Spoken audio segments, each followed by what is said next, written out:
மயிலாடுதுறை மாவட்டத்தின் 2வது புத்தக திருவிழா மயிலாடுதுறை தருமபுர ஆதீனம் கலைக்கல்லூரியில் நேற்று தொடங்கியது. இதனைத் தொடர்ந்து 2ஆம் நாள் புத்தக திருவிழாவில் மாவட்ட ஆட்சியர் மகாபாரதி, மருத்துவ மற்றும் ஊரக நலப்பணிகள் இயக்குநர் டாக்டர் ஜெயராமமூர்த்தி ஆகியோர் கலந்து கொண்டு படிப்போம் படைப்போம் என்ற தலைப்பில் மாணவ மாணவிகள் புத்தகங்களை வாசிப்பதால் கிடைக்கும் நன்மைகள் குறித்து எடுத்துரைத்தனர். குறிப்பாக இந்த கண்காட்சியில் தொலைநோக்கி வழியாக கிரகங்களை காணுதல், கோளரங்கம் மூலம் கிரகங்கள், நட்சத்திரங்கள், பூமியை காணுதல் மற்றும் செயற்கை நுண்ணறிவு பற்றிய அரங்குகள் பெற்றோர்களையும் மாணவர்களையும் வெகுவாக கவர்ந்தது.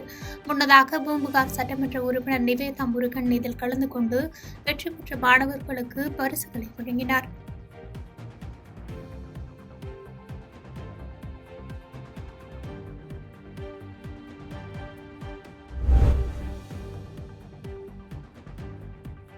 தென்காசியில் 4 வயது சிறுவன் புதிய உலக சாதனை முயற்சியில் ஈடுபடும் நிகழ்ச்சி நடைபெற்றது.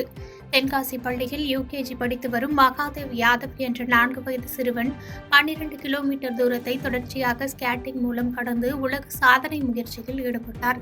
குத்துக்கள் வலசை பகுதியில் நடைபெற்ற உலக சாதனை நிகழ்ச்சியை சங்கரன்கோவில் சட்டமன்ற உறுப்பினர் ராஜா கொடியசைத்து தொடங்கி வைத்தார். அங்கிருந்து பண்பொழி கணக்குப்பிள்ளை வலசை சாலையில் இடைவிடாது தொடர்ந்து 12 கிலோமீட்டர் ஸ்கேட்டிங் செய்து சாதனை படைக்கும் சிறுவனை பெற்றோர்கள், ஆசிரியர்கள் மற்றும் பொதுமக்கள் என ஏராளமானோர் உற்சாகப்படுத்தினர்.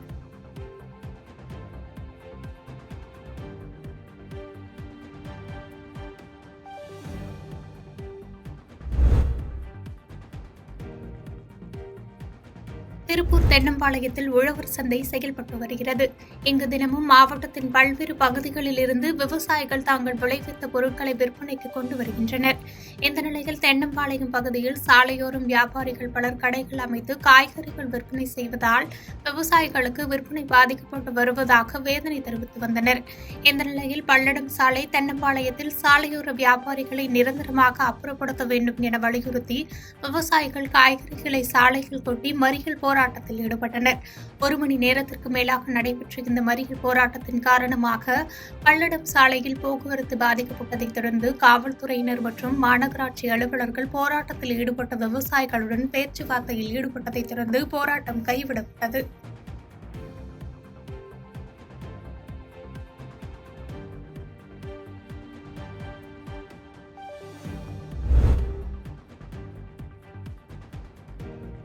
தமிழ்நாடு மின் வாரியத்தை Tamil Nadu power distribution corporation, Tamil Nadu power generation corporation, Tamil Nadu green energy corporation என பிரிப்பதற்கு அனுமதித்து தமிழக அரசு ஜனவரி 24ஆம் தேதி அரசாணை பிறப்பித்தது. இவ்வாறு பிரிப்பதன் மூலம் மின்வாரிய தொழிலாளர்கள், பொதுமக்கள் 2 தரப்பினருக்கு பாதிப்பு ஏற்படும் என குற்றஞ்சாட்டி அந்த அரசாணையை ரத்து செய்ய வலியுறுத்தி மயிலாடுதுறையில் டிஎன்இபி எம்ப்ளாயீஸ் பெடரேஷன் சார்பில் கண்டன ஆர்ப்பாட்டம் நடைபெற்றது.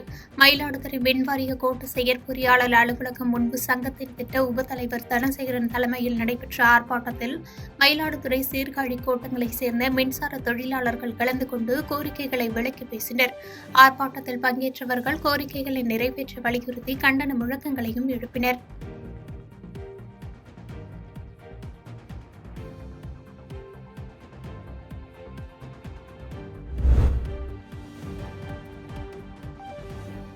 தமிழக அரசு சார்பில் சமீபத்தில் புதிய பேருந்துகள் வழங்கப்பட்டன. அதில் ஒன்றாக கும்பகோணம் மண்டலத்தில் இயங்கும் திண்டுக்கல் திருச்சி இடைநில்லா பேருந்து இயக்கப்பட்டு வருகிறது.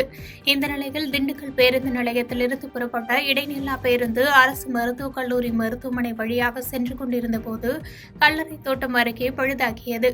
இதனைத் தொடர்ந்து பேருந்தை சாலையோரமாக நிறுத்திய ஓட்டுநர் நடத்துனர் மண்டல மேலாளருக்கு தகவல் தெரிவித்தார்.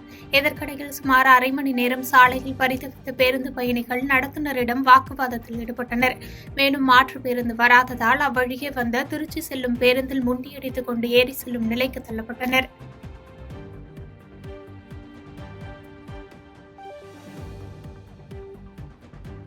பாதகம் செய்பவரை கண்டால் நாம் பயங்கொள்ளலாகாது பாப்பா, மோதி மிதித்து விடு பாப்பா, அவர் முகத்தில் உமிழ்ந்து விடு பாப்பா. அண்மை செய்திகளை உடனுக்குடன் தெரிந்து கொள்ள இணைந்திருங்கள் இயம்நாடு தொலைக்காட்சியுடன்.